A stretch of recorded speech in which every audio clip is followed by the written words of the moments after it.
Something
covers all three of those.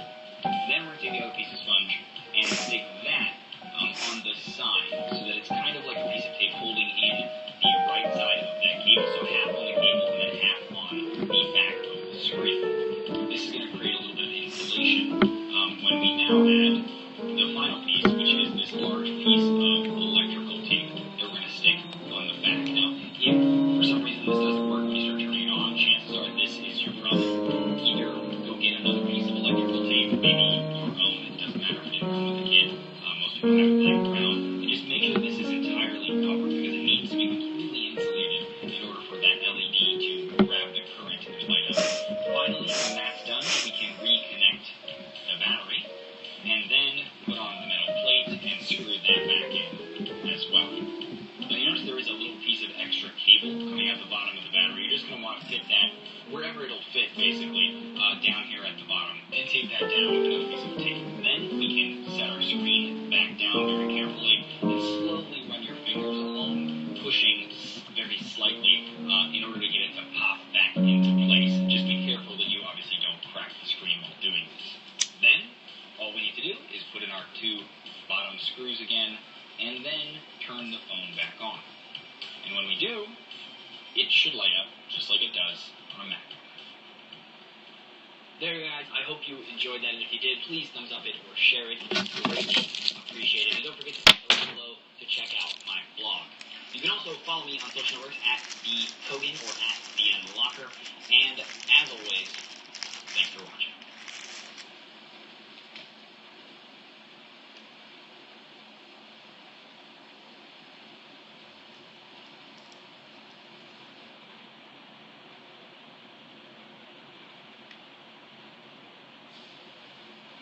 Hey guys, it's Dave from RainingColors.com, and today I have a jailbreak tweak of the week for you.